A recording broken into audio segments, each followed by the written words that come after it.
Separate but equal. Legal doctrine used to confine African Americans to the shortest stick of every public accommodation. Plessy versus Ferguson condemned African Americans to follow this separate but equal doctrine under government pressure, and the decree was extended to schools with the case of Cummings versus Richmond County Board of Education.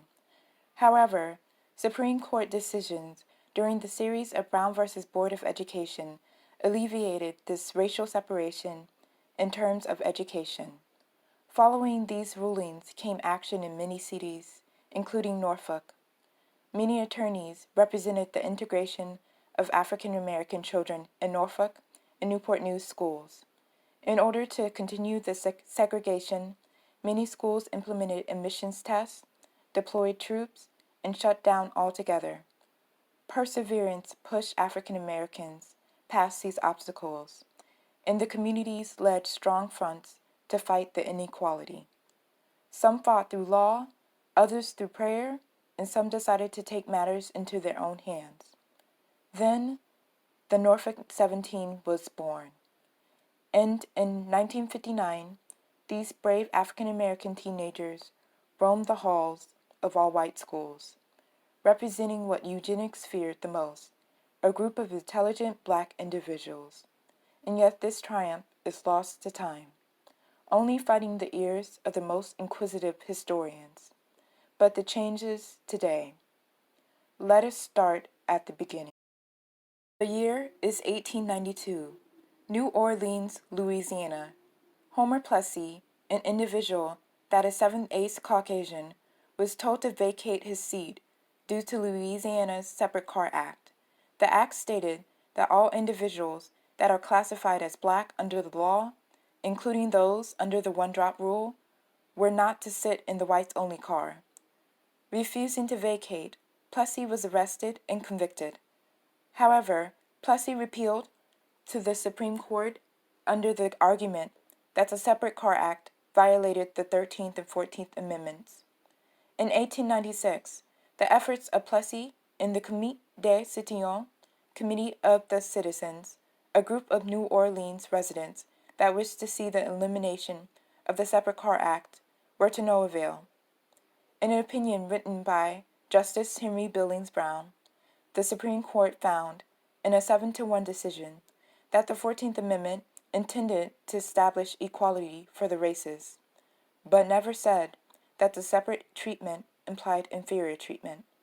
Thus, separate but equal was cemented into federal law, and all that was left was the haunting dissent from Justice John Marshall Harlan. Harlan warned of the implications of such a decision: the marking of slavery and servitude, the decrease in social equality, and the increase in the power of the states.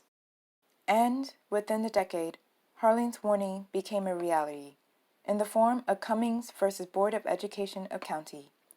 In 1887, the Board of Education in Richmond County, Georgia, decided to close Ware High School, a school built for the education of approximately 60 African American students, in order to fund 4 elementary schools dedicated to the education of white individuals. African American parents, outraged by the closing, refused to pay taxes that only supported the education of white individuals.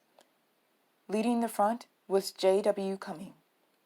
The Supreme Court of Georgia ruled that because the board did not specify taxes for the establishment of a high school for white males, even though they did specify money to support a high school for white girls and a denominational high school for boys, they did not violate the 14th Amendment. Appealing to the U.S. Supreme Court in 1899, Cummings and the African American parents, in which he represented, were again disappointed by the courts. The Supreme Court found that a non-discriminatory decision was made in order to educate 300 elementary students over the secondary education of 60 high school students. They also deferred the power in determining who should be educated by the school to the states. Now state governments had the power to regulate not only just public accommodations, but the accessibility of higher education. But change finally came in 1954 with the decision of Brown versus Board of Education. In 1951, the National Association for the Advancement of Colored People, also known as the NAACP, supported Oliver Brown and other African American parents whose children had been banned from attending all-white schools in their neighborhood. In the hands of Thurgood Marshall, the head of the NAACP Legal Defense and Educational Fund, Brown's claim that schools for black children were not equal to the white schools, and that segregation violated the so-called Equal Protection Clause of the 14th Amendment was found to be valid by the Supreme Court. And in May of 1954, Judge Earl Warren wrote that in the field of public education, the doctrine of separate but equal has no place, as segregated schools are inherently unequal. These words mark the death or the de jure of separate but equal doctrine. However, the de facto implications still resided in the hearts of the racist whites, and this was seen in the response felt in every state, Virginia included. For 5 months after the decision of Brown v. Board of Education, all Virginian middle and high schools were shut down by U.S. Senator of Virginia, Harry F. Byrd. This massive resistance against the desegregation of schools only delayed the inevitable, and yet the front of racism stood strong, and after reluctantly reopening schools, Norfolk's Board of Education began to implement rigorous testing and interviews to screen the admission of African American students. These screenings whittled down to 151 African American applicants to 17, known as the Norfolk 17. Infuriated by the ability to weed out all black applicants and backed by legislation that allowed for the closing of any Virginia public school that was threatened by integration, Governor Thomas B. Stanley ordered the closing of schools once again. The Norfolk 17 took this time to prepare, not only intellectually, but emotionally. At the First Baptist Church on Butte Street and at a church in Norview, they were trained to be agents of social change. They received instruction in deportment, in handling racial conflict, and in meeting academic challenges. In the spring and summer of 1958, the Norfolk 17 joined with NAACP to further integrate into all-white schools. In an attempt to increase the admission of black students by 134, the NAACP took to the courts, but were denied by District Court Judge Walter E. Hoffman.